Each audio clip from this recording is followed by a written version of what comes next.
All right, everybody, welcome to our new webinar for today. We will be talking a little bit, going in depth about building a green resume. What does that mean? How do we build that resume that's effective where hiring managers notice? And so I'm going to give you some really great tips. This is a big informative webinar, so it's going to be a lot of notes you should be taking. But let's get started. But if, again, before we get started, a few housekeeping items. We do ask that you have your camera on. We also ask that you use the mute function because, again, I'll be sharing a lot of tips, and I definitely want folks to be able to understand. Wordly will be in the next slide. And we do ask that you right-click on your name and add your organization school. And again, if you have any questions while I am speaking, please feel free to use the chat. I will try to answer them in accordance to how they come. Okay, so the Sustainable Forestry Initiatives has a diverse team of staff and consultants that live and work on the ancestral territories of many indigenous nations, including from our offices on the traditional unceded territory of the Algonquin people in what is now Ottawa, Ontario, Anakastank and Piscataway peoples in present-day Washington, D.C. We're committed to building forest-focused collaborations that recognize and respect Indigenous peoples' rights, traditional knowledge, relationships with the land, enduring leadership and forest stewardship, and responsibilities to future generations.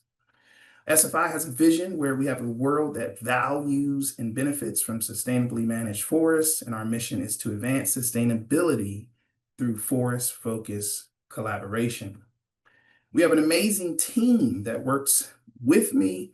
We're led by Kathy Abuso, our CEO and president, Christine Leduc, our vice president of communications and government relations, Ellen Long, our director of education and forest literacy, Mike Martini, our director of urban and community forestry for the States, Meg Hanna, our director of urban and community forestry for Canada, myself, the manager of career readiness, Mira Williamson, our director of strategic communications and engagement, Elena Cox, our Indigenous Relations Coordinator, Alex Olson, our Coordinator of Urban and Community Forestry, and Jennifer Ferrant, our Administrative Assistant.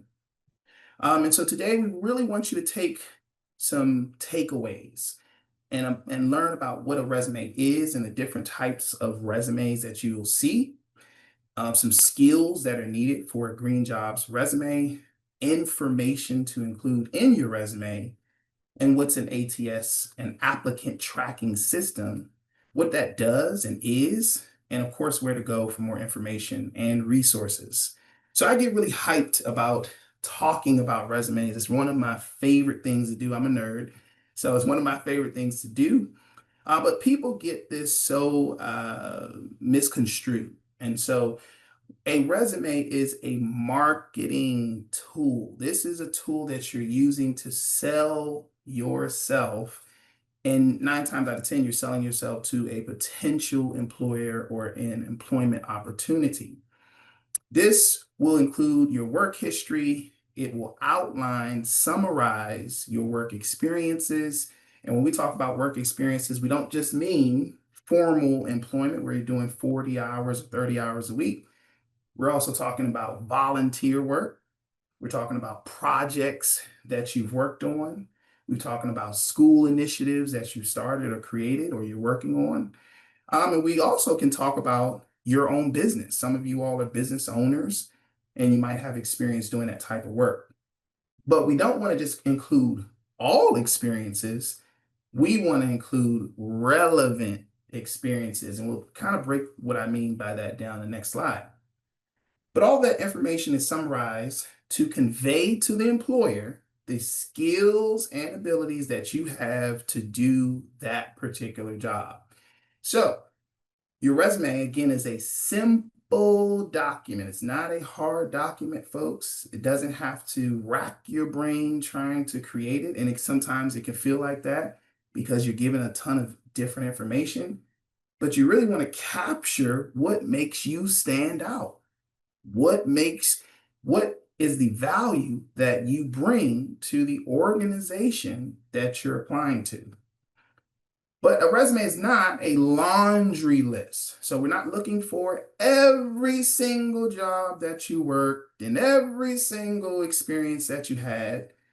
That's not what the employer is looking for. And then again, we want a summary of things as the employer that are relevant to what we're hiring for. So, for example, if you want to be a forester, you might list experience outdoors. You might list experiences working with trees.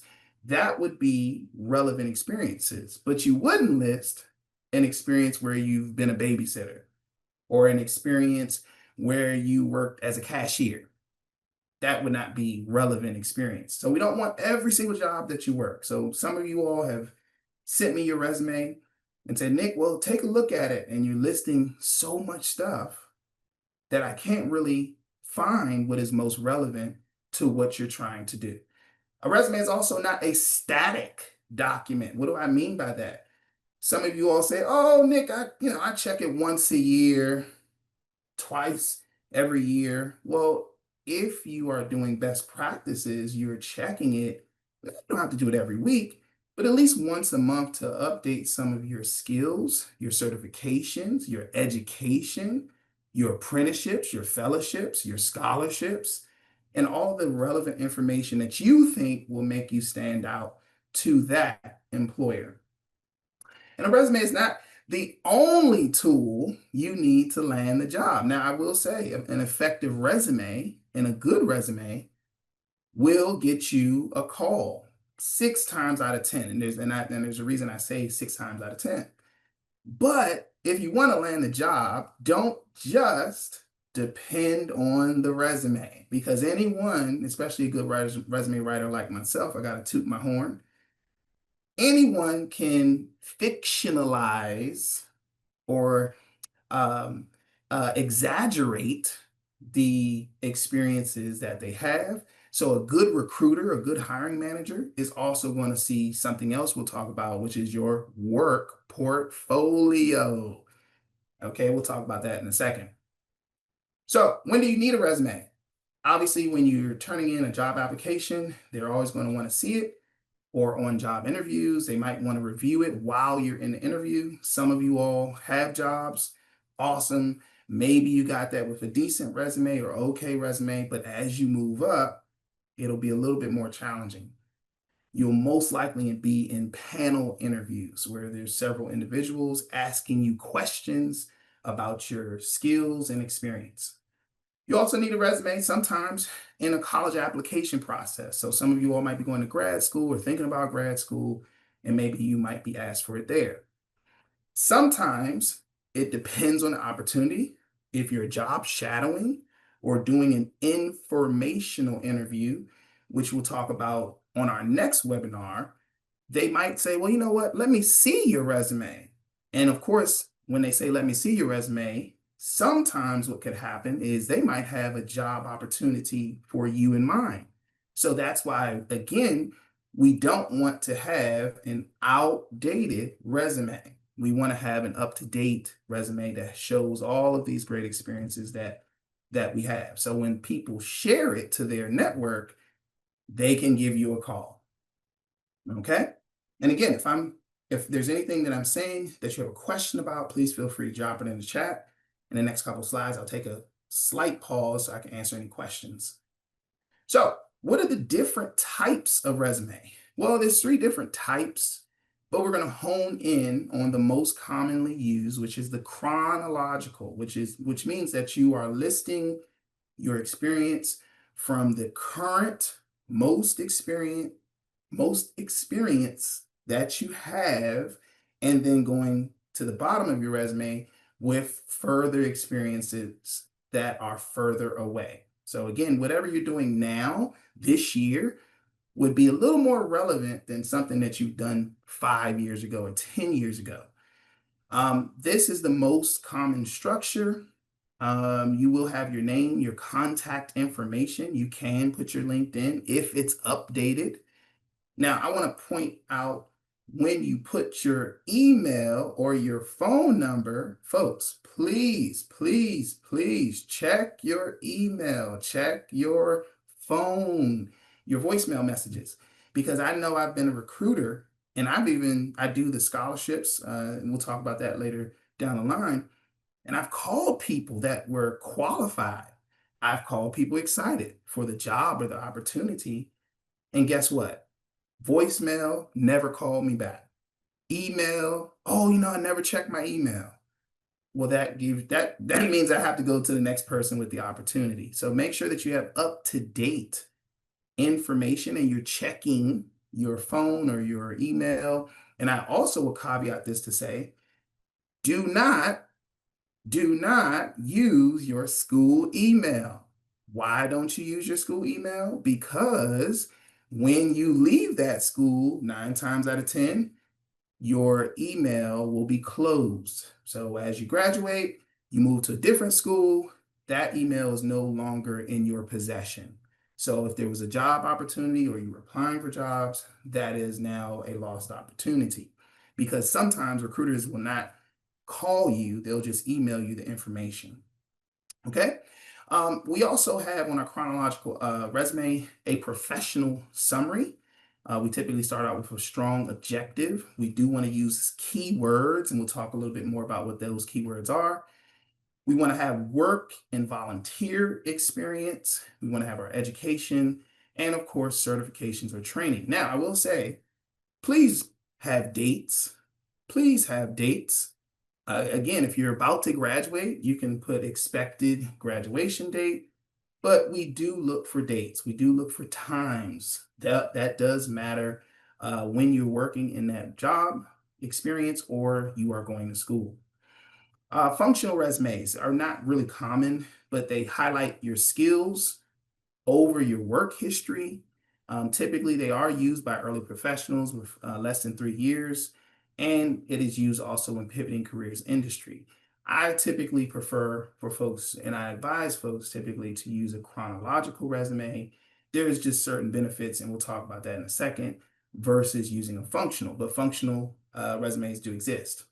And then you might have a combination. So as an early professional like yourself, you might be a recent graduate. You don't have a ton of work experience. I understand that. So there are other things that you can use to show your relevance and show why you deserve to get a call back. And it's also best, a combination resume is best when no gaps are in your professional history and you also have consistent work experience. Okay. So again, if you're a job, I don't want to say job hopper, if you like to go from different job every few months, combination resume would not be best for you. Okay. Now, today we'll talk a little bit more in depth about a chronological resume and kind of some of the benefits of using a structure like this. This was actually for this format was actually for a client of mine I was working with. As you see the resume, there's a clear title at the top of the resume. Now, you might be a forester, you might want to go in geology, whatever you want to do, but it has to have a name or a focal point as someone is reading the resume. We must not assume that the person reading the resume knows what you know or they specialize in what you specialize. Okay. Most of the times, the folks reading your resume do not do the work that you do. So you have to spell things out for them. Okay. But at the top, we have a title, we have a clear label, and then we have a summary overview. So the number of years of experience that you have, what industry experience that you're in. This is something folks forget. If you are working in the environmental sector, be very clear about what part of the environmental sector. Do you working with nonprofits, NGOs? Because recruiters also look at that as well. And you also want some technical skills. If there's technical skills that go along with the job that you're applying to, and you also find those technical skills in the job description, that is also something you want to put at the top. But ultimately, 2 to 3 bullet points. You can do it in a narrative format. You can do it in a list format, but just 2 or 3 things that you can pull out that are huge accomplishments, skills, anything that would stand out overall about your application and your resume. Now, we also have some technical skills. Oh my goodness, core competencies. These are things that a recruiter is going to say, well, what are these keywords? What are these hard skills or these technical skills that this person can do? And in this client's case, we have a young lady that she has some specialties in Google Analytics and marketing and brand strategy. Now, yours will look different if you're applying to forestry or if you're applying to other roles of conservation, which is fine. Another thing that you can do is when you take the job description, you can actually upload the job description in ChatGPT and ask the ChatGPT prompted to ask for core competencies so that you can clearly identify some keywords that are repeated in the job description or things that have subheaders in the job description that will stand out on your resume. But again, a recruiter is going to look to see if you have some of those keywords to indicate to them that you may have the knowledge that they're looking for. So I hope that makes sense. As we go through the resume of a chronological resume, we see that there's certain things that are bolded. And what I like to do is always, and these are small things, but they add up. I always like to bold where I worked and the title of where I worked. Obviously, the title will follow the overall trajectory of the focus of the resume. So I want to talk about relevant work experiences. So in this client's case, she's going into marketing role. So she wants to talk about her social media work. We're not talking about, hey, she worked as a cashier, she worked as a server. Those are great, but we want to spend most of our 2-page resume talking about relevant experiences that follow what we're trying to do. Another thing folks forget is they do not use numbers. When I go through resumes all the time, there's no numbers. I had a resume yesterday. Somebody said, well, Nick, I plant a lot of trees. How many trees do you plant? What type of trees, right? So we want to be specific when we turn in the resume that we have. Maybe I've planted over 500 sequoia trees in 6 months. Well, you get credit for that because numbers tell stories. We also see in this particular example that this person has some key achievements. When we talk about key achievements, we're talking about how did you add value to the organization, not the job duties that you did. Okay, so let me repeat that. How did you add value to the organization, not the job duties that you did? Okay, so if you were doing maybe a camp counselor role at a forestry program, how did you add value as a camp counselor? Maybe again, you planted the most trees that that program has ever seen. Maybe you helped grow the program participants. But anything where it helps the organization's mission, vision, those are the things that we want to kind of think about when we're talking about our achievements. These are the big value adds when you list experience on your role. This is not, hey, this is what I was tasked to do. This is what I achieved. So I want you all to definitely make sure that you're listing that when you turn in your resume. Now, after this slide, I'll take some questions. If you have a question about what I've said thus far, I'll just look in the chat.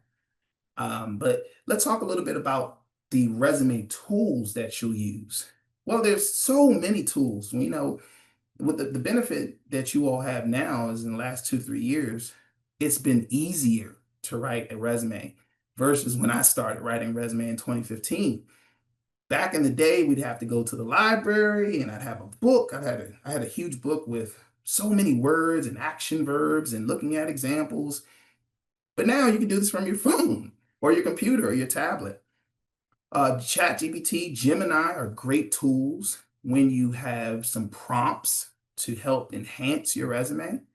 Maybe you might want to prompt those technologies to say, hey, I want to pull out or give me examples of achievements that I could use. How could my resume have more numbers in it? And these are great AI tools to help you to write a more effective resume. We also have Grammarly. I always suggest folks download Grammarly. There is free versions if you use Google Chrome.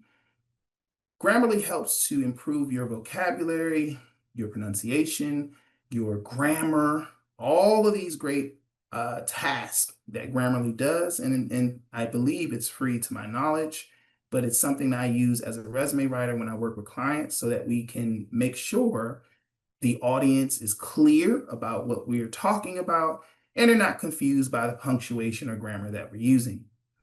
Job Scan. Job Scan is kind of an older tool, but it's a really great, effective tool.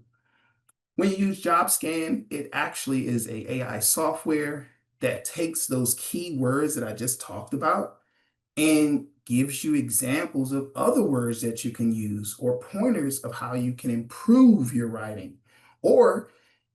And it takes and compares your resume to the actual job description to see if there's a high percentage of match. And that's a really, really great thing, again, as you're applying to different jobs and you can improve in your writing, be more effective and persuasive. Job Scan is the tool. And then we have Job Hero. Job Hero is not as known as Job Scan, but it's a really great tool when you're talking about writing about your achievements. This is helpful because you can actually type in the job that you're trying to do. And if Job Hero has that job, it will give you examples of other people's resumes and achievements that you could use or tweak on your resume that you're putting in. So these are really great. And there's others, but these are the common ones that I like to share. Maybe you've heard of them, maybe you haven't, but I use these tools all the time.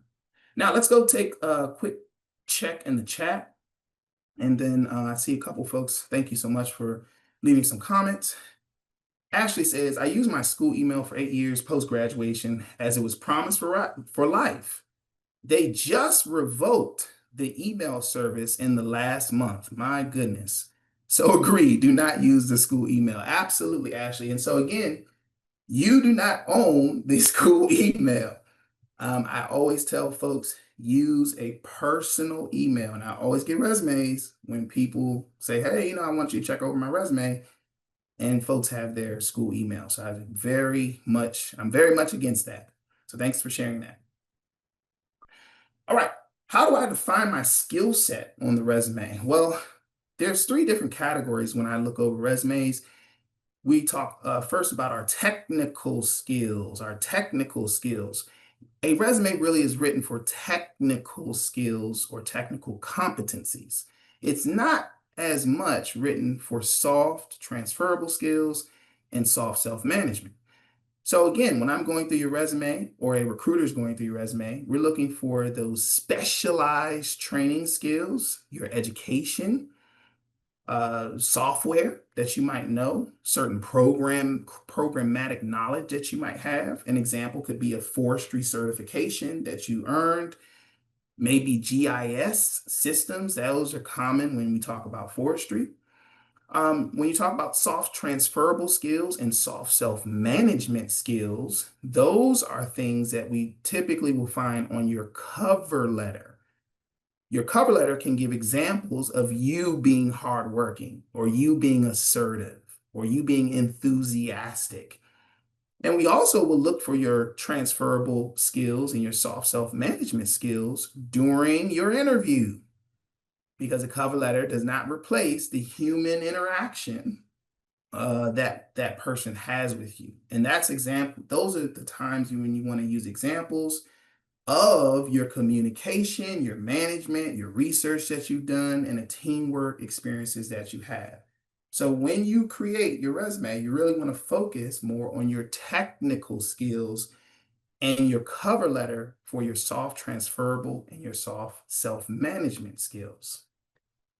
Skills that are always in demand. If you have industry knowledge. So for example, if I wanted to become a forester, I have some understanding of the forestry industry, right? versus if I only worked in and I've been a teacher. So versus if I've never did this job and I've never did anything in forestry and I've only been a teacher. That industry specific knowledge will stand out in my resume and my cover letter as well as my interview. So industry knowledge gives you a leg up. Um, being or having policy and legislation awareness, right? So if you're working with certain policy or legislation that's unique, that will also give you a leg up over other competition.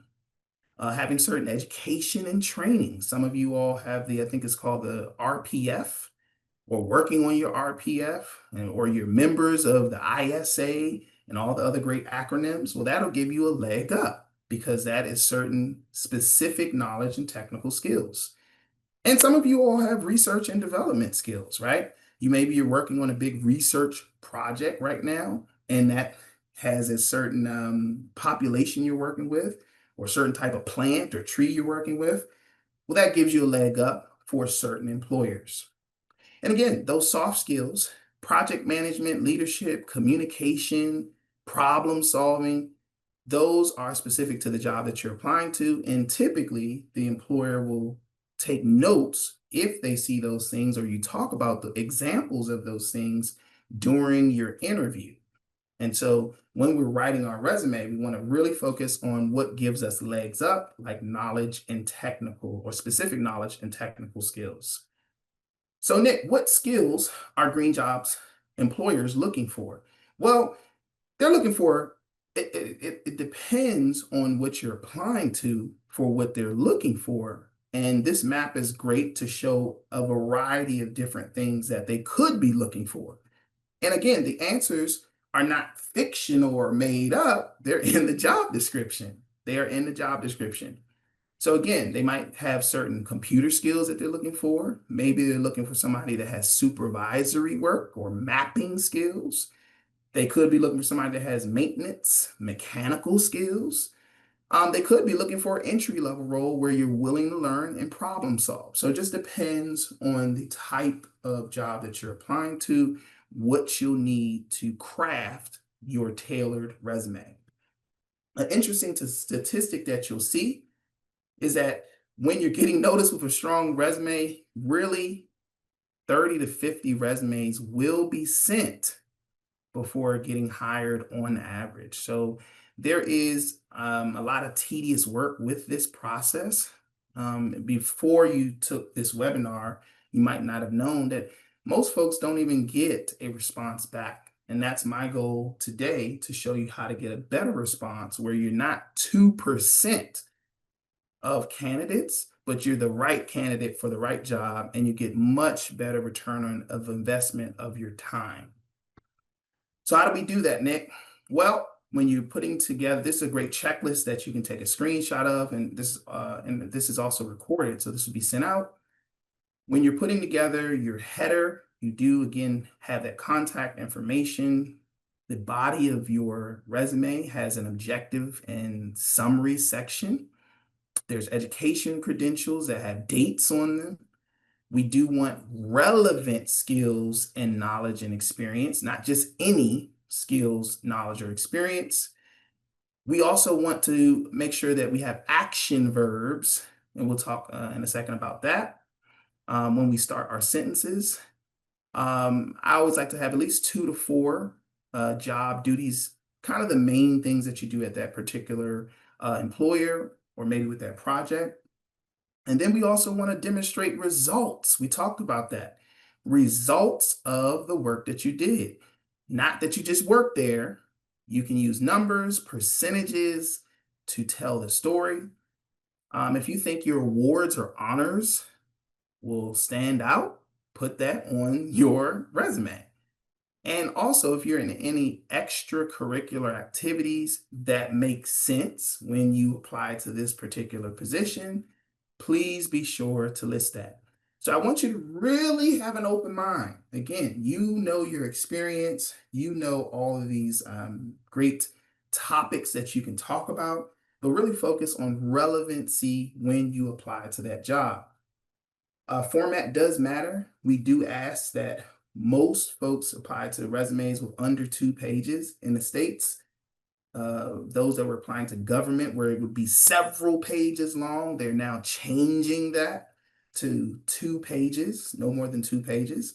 And I always tell folks, whether you're applying to state government, private sector, nonprofit, you always want to think, how can I tell the story without being too wordy? We don't want to be more wordy than we have to, because really, as we're telling our story, the name of the game is persuasiveness. And you start to lose persuasion as you talk on and on about your experiences. We don't need all of those experiences, just relevant experiences to what you're applying to. From now, again, grammar, spelling mistakes, we will be looking for that. And then do try to save it in the PDF. I do send my resumes in Word sometimes, but PDF is best and suggested. Here's some great action verbs to start off some of the sentences. When you want to improve something, you might say modified, standardized, converted, replaced, redesigned, strengthened. And again, if you don't have these verbs handy, you can always go to ChatGPT or Gemini to ask action verbs, or how can you improve your writing to be more impactful. If you led a project, you oversaw, you executed, you produced, you coordinated, you organized. If you created something, you engineered, created, instituted, or formalized. But again, what I want you all to take from this is using those action verbs helps to have a well-read, more effective resume. So even when I do resumes for myself or for clients, I will go to ChatGPT, because back in the day, we'd have to use a dictionary. But I do go to ChatGPT to make sure that my writing is more effective. Now, I want to take a quick pause here and talk about this, because we know life happens. Sometimes folks start families, or they have a medical issue, or maybe they take time off. You know, they need mental health, or there's bereavement in your family, or you went through a divorce, right? Life still happens. You don't have to be embarrassed. Oh my God, something happened and the employer's not going to choose me because I'm a real person and I'm not authentic. No, absolutely not. Employers are looking for how you can solve their problem. So you can, maybe you went through one of these situations and you just don't want to talk about it. You can leave it off. It's totally fine, and use that space where maybe you weren't working. You don't have to go in detail, because again, recruiters are looking for relevant experience. So even if you worked that job 2 years ago and you're not working at the moment, stuff happens, okay? So if a recruiter during your interview says, hey, I noticed that you haven't been working, or you stopped working at this date, if you want to talk about it, you can talk about it, but you might also frame it differently. So let's just say I had a mental health issue the last year and I just wasn't working. An employer says, hey, Nick, we noticed on your resume, it says that you stopped working last year. Yes, I did. I was experiencing a health challenge. But during that time, one of the things I did was take courses when I had the time on this particular topic that relates to the job that I'm applying to. During that time, I actually connected with some mentors in my network to really get better training after I was able to take care of this health issue. And so now I'm back, I'm ready to go, I'm fresh. So I took a situation that really happened to me and I reframed it to focus on what I'm doing now and what I'm doing in the future. And that's what matters, folks. It's not about what happened to you as much as what you're doing now and how you translate your experience and all the great things that you know to how you can solve the employer's issue. Okay. And folks also want to see your grit, because life is still going to happen, right? Life happens to all of us. Folks are going to want to see your grit and how you use that experience to propel and to push you forward. Now, let me caveat this as well. If you've been fired, if you quit a job, we also don't want to say that, right? Being fired, folks quitting happens all the time. There's nothing new. It's nothing off. There's nothing original. This has happened since the dawn of time, right? So we don't want to say, oh, I've been fired or I quit the job. And we also don't want to badmouth the employer, because if you're talking to the current employer about the former employer and you have a negative experience about them, it's not going to translate well to them hiring you. They're going to say, well, why would we hire this person if they're talking about their old employer and bad mouthing them? What you could say is, well, the employer that I worked for before was really great in some aspects. And what I realized is that I needed a transition period to focus on things that really matter more to me. That's so much better when you're talking and communicating to the current employer versus in focusing or even being very transparent saying I got fired or I quit, because that's going to open up a can of worms. They're going to ask you other questions and you don't want to go down that path. So again, having gaps on the resume is okay. Biggest thing I want you to focus on is being and having relevant experience to the job. Um, let's go briefly over the applicant tracking system. You might have heard some folks getting scared about the applicant tracking system. To put it simply, this is a system that helps recruiters filter thousands of applications, especially if the job posting is remote. There's thousands of applications, sometimes, and most times hundreds, at least hundreds, but definitely can also be thousands. I know at one point at my old employer, when I applied, I was one out of 600 applicants. And so again, the applicants, folks are not going to take time to go through every single application. There are certain keywords. That's why we talk about those core competencies that you need to put on your resume. So it helps the recruiter use software to pull your resume to the top of the pile. Okay, so that's really all that is nothing to be scared about or worried about. If you took your time and wrote a great resume where you feel like, hey, I've captured everything that they're, or most of everything, you don't have to have everything, but most of everything that they're asking for in the job description, this is to help the recruiter so that they can quickly get to you without trying to find and go through every single application. Now, what happens to those that don't get filtered to the top of the pile? Well, many times those folks do get a automatic email that says, hey, thanks for applying. You've probably gotten that before. Thanks for applying, but we went with somebody else. That happens, right? But an ATS system, that is what it is. It's just a software to help recruiters process and filter. There's, when we say beat the ATS, that's kind of language when I say you're beating the ATS, you're just being very clear about the experience that you have. So it's not befuddling to the person that's trying to recruit you. Again, they want to give you the job. They want to bring a qualified person in. And again, as long as you're doing the best you can, your language is clear, where they know the experience that you have. I can almost say you have a higher probability than others that don't know or have not listed their skills, their hard skills, the keywords that we talked about that make sense with the job description, their relevant work experience. You have a better edge. Okay. And so again, that's the ATS. It's nothing to be nervous about or scared about. Three things your resume must be.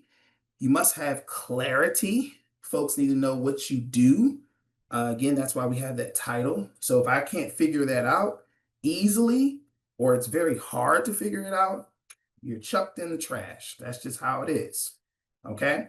So I've gotten resumes that says, well, I'm a forester, but I'm also a photographer, but I also do social media.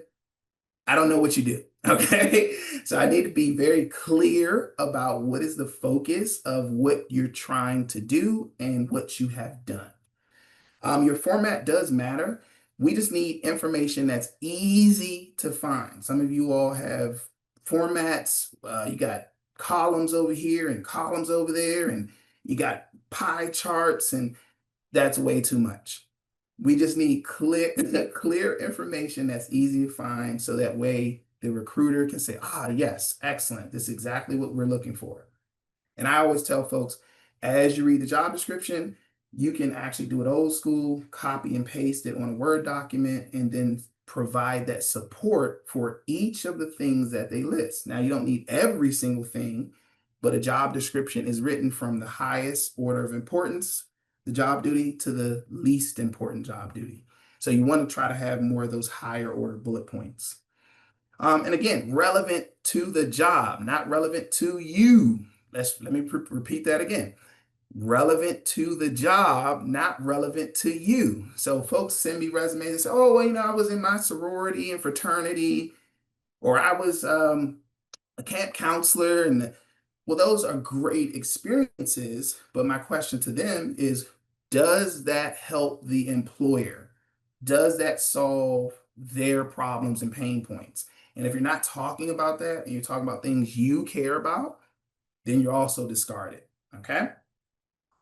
Again, recruiters look for similar work background. So again, if you're applying to a forestry role, they're probably going to look for folks that have worked with trees, worked outdoors, worked with plants, done projects on plants. These are things that would stand out to that employer. They're going to look for your accomplishments or achievements. We talked about the value you bring, not the jobs that you do, the value you bring. They're going to look for measurable metrics. We talked about numbers, having numbers. Not I plant a lot of trees. I plant over 500 sequoias every 6 months, et cetera, et cetera. And then look for clarity of what you do. So being very clear, having that title, a focal title, so that folks know what you're trying to accomplish. We do have example templates that will be sent out to you in our bi-monthly memos. And again, you can use those templates to set up. And I just like this basic template. It's basic, but it gets the job done. It's not a ton of fonts and pie charts. We just need something that is simple and gets the job done. And so I always tell folks to keep it simple. Simple is your friend. You will have a template sent out to you, or you should have a template when you log into the back end of your profile in your resource section. So definitely do some research there. Again, one more time, I just want to be very clear because some of you all will meet with me, and I suggest you do meet with me. When you meet with me, I'm going to look for numbers on your resume. I'm going to look for clarity. I'm going to look for relevant to the job. So when you meet with me, please send me the link of the job that you're applying to. Also, I didn't talk about adding hyperlinked examples of your work. Where can I find you online? What pictures, video, graphs, data, charts, all of these things that you're doing, where can I see the work? Where can I see examples of that? So in my resume, when I'm applying, I put hyperlinked examples where folks can go to my Google Drive or my YouTube channel or my Instagram or anywhere that I'm promoting the work that I'm doing, they can see it there. And examples, when we talk about what they want to see, how does it look when you've helped 1,000 customers tour your garden center? Or how does it look leading the forestry walks for children and inspiring them to enjoy the outdoors? How does it look doing the work that you do? So when you're at work, if you're working now, if you're working at school, take pictures, take video, get recommendations, because these are things to help people make an easier decision. You don't want this to be a hard process when people can see the work that you're doing. Okay. Now we do have to just talk briefly about a cover letter. I think got a few more minutes left. A cover letter will tell us your why you, and why are you applying here? That's your why. Okay, so we don't want a generic cover letter like, hey, thanks for reviewing my resume. Please see my resume. That's boring. We want a cover letter that tells why are you interested in this role and what makes you different from everybody else. And again, why should they choose you? They have other people that are applying. Why you? Why do you stand out? And that's where you want to talk more about examples of your project management, your soft skills, your communication, your teamwork, et cetera, et cetera. And a cheat is when you go to their website and they have the values. Every organization that I know has values that they stand for. I tell you, it works all the time. Talk about examples of those values with your current or your previous work experience. And again, your cover letter, you do want to rehash your relevant experience. So if there is something that you did that was major that people especially can see, then please make sure that you list that in your cover letter. And that's very simple. One page at the most. One page is typically fine. How to elevate your resume, just talking briefly about your work portfolio. Pictures. I was working with a delegate from last year, or a mentee from last year, and she said, Nick, I need some help. I have all this great experience, but how do I really create pictures? And because I worked in kind of a confidential environment at work, and she's actually a graphic artist. So she created a graphic of what the forestry looked like. And that's what you see on the screen, which is beautiful. That's something simple. And she narrated that graphic during her interview. And so you can do all sorts of cool things, but the name of the game is show visual examples. On my resume, I have a video. I have a couple of videos that are really cool. For example, this is recorded. This is something that I could possibly use on a video, right? There's data charts. You can use data charts. You can use graphs, awards, newspaper shout outs, recommendation letters. All of these should be listed or where folks can see the work that you're doing. And again, LinkedIn is great. Some of you all don't have a LinkedIn. I would strongly suggest that you do get one because that's where you can put your resume on. You can put these great examples of your work. And guess what? If you are interacting and networking with people, they're seeing the work that you're doing, right? So when they come to say, hey, you know what, we need somebody that's a forester in this part of town or this area, we don't even have to see your resume because everything is listed on your LinkedIn. So your LinkedIn is also kind of a pseudo resume where it's visual to anyone. I always try to hyperlink these examples to my Google Drive. Google Drive is a great place to hold this information, or my YouTube. Then we got about a couple minutes here. All right, so next thing you should expect is some resources to build your Green Jobs resume. Obviously, we didn't answer every single question. You all might have some questions, but I'll answer that shortly, where you can go to kind of get anything that you need answered that I can help with. But you should have a resume and cover letter tip sheet that is in your platform. If not, one will be emailed to you, a resume template, LinkedIn tip video. I always strongly suggest that you make sure that your LinkedIn is updated as well as clear about what we talked about. And then some transferable skills. We talked a little bit about it. We didn't go too far in depth, but I think you all get the point. So I do want to take a couple minutes for questions.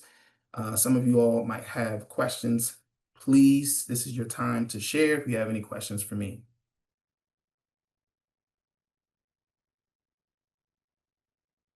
I think somebody shared. Thank you so much for sharing that opportunity.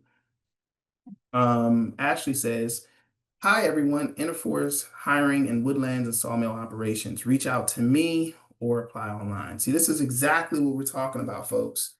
We want you to get these really great experiences. You never know who knows who. That's why I tell folks, network. That's why I tell folks, Justin, go ahead. That's why I tell folks to make sure you add other people in your network and you are asking great questions. Go ahead, Justin. Yeah, thank you. Great presentation, Nick. There's a lot of like really great useful information in here. And it's interesting because I've been building my resume over a couple decades, and I think that there's still a lot of useful tips that I can do to keep it up to date. Like there's a couple comments or maybe suggestions too, and I just like was wondering about your feedback on it too. Something I've only started doing recently is also doing like acknowledging the traditional territory that I'm residing on, like where like my address is, my home address, which I don't know, take it or leave it as a tip or a suggestion, but I found like that's also one of these like depending on where you are working is just more like locally and culturally relevant. And I think that goes back to your like like your awareness of society and culture and everything like that. Um, and then also like I really like this idea of being like exposure. You know, I'm really like proactive. Like I'll send resumes to companies that aren't even hiring and I'll tell them I'll phone them back in 2 weeks if I don't hear from them. And I will phone them back. And I'm gonna be like the nicest squeaky wheel I can. And I find like that has also helped is this like really assertive, proactive, gung-ho attitude. I will say it's a pain in the butt because the follow through is a nightmare. Like setting the reminders, picking up the phone, making the calls. But if you can follow through with that diligency, I also feel like that's helped me, I guess, like even if I don't get jobs, it gets my foot in the door of building these relationships, building these connections. Maybe you hear them 6 months later. It's like, oh hey, like just checking in, has anything changed on your end? I've done X, Y, Z since then. Um, anyway, just those two things have No, helped no. me recently. Justin, you said everything beautifully, and I want to touch on the second point, then we'll go back to the first point. But I tell folks all the time, I'm busy. I'm busy. Every organization is filled with people. They're not robots, okay? People want to talk about themselves. People want to hear what you have to offer. But if the organization is filled with people, then you can always build relationships with people. But it's how you build those relationships. Now, some relationships can be virtual and some relationships can be in person. But the name of the game is you have to put yourself out there. I was able to change my career, my salary, my trajectory because I stopped saying, hey, you know what, I have social anxiety. I'm not talking. And social anxiety is real. I'm not downing that. But I said, I have to work on this particular thing because I know to go to the level that I want to be at, I have to talk to people and I have to be better at my communication when I have people in my presence. What is my brand? What am I about? What am I doing? What are the values and things that concern me and that I stand for? And when I'm clear with that, the organizations are the opportunities I get to work with other people, like the team I have, to do some phenomenal work. But everything else, it levels up because I was not scared anymore to create those connections. People are busy. I get it. We have work, school, life, all sorts of things that we're dealing with outside of this. But these are the times that you have the opportunity in front of you. So when you have these opportunities, make the best of them. Because one thing I can definitely tell you, most folks don't know LinkedIn, like Facebook, like TikTok, like all these other great social apps is an algorithm. So the more you use it, the more opportunities show to you because you're telling it what you want to see and who you want to interact with and what you care about. If you care about certain cultural things, you are giving it the information it needs to serve you better. Just like if you use ChatGPT or any other AI, the more you use it, the more it learns your behavior. So I tell folks all the time, take some time, make sure that your resume is updated because that's your brand.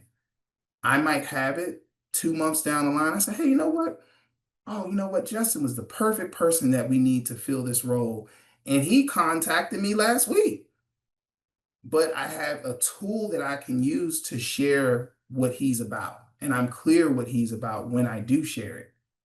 It happens all the time that jobs get filled, not from people just applying to the job, but building relationships to the employer outside of applying, and their name gets brought up.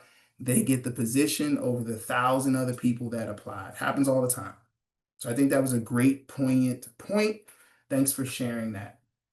Anybody else have a question? Okay. Thank you so much, Ashley, for you keep an Excel sheet. Thank you for doing that. Alessandro, if you add the traditional territory you're in, which part of your resume are you inserting this info? I think that's great to do that. I think it's really great to do that. Maybe you might want to put it at the top of your resume or in that summary heading. So when folks read it, again, they are clear about what you stand for, what you recognize. So that's great. All right.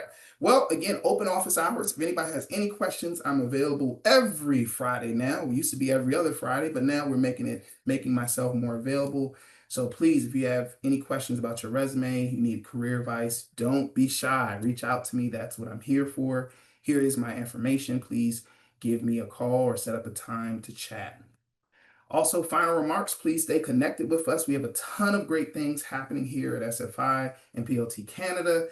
We will have, and our scholarship is open for our youth delegate programs. If you don't know about that, that's something we've been talking about on our webinar calls. That is a great program for next year. We'll be in Montreal. But there's also other programs and webinars happening. You don't want to miss that great information. And what's next? If you have not reached out to your mentor, please do so today. Please do so today. We thank you for being on our call, but we do want you, mentees, to reach out to the mentor to set up that conversation. Do not lose that opportunity. Work on your resume. We talked a lot about the resume. Work on your resume. If you can't do it today, set some time intentionally this week so that your resume is up to date. We know it's a challenging job market. We don't want you to be more challenged than you have to be. Again, I'm here as a resource as well. Join our WhatsApp group. We have this phenomenal group. Chat with folks, add folks, join, just like Justin said, talk to these folks that are in your network so that you each can help each other and get to know each other. And then stay tuned for our next mentorship memo. I will see you all back October 7th. We're doing our informational interviews. That's going to have even more gems you probably haven't heard about. That'll start at 4 p.m. Eastern Standard Time. We do thank you here at SFI and PLT Canada, and you all take care and have a great weekend.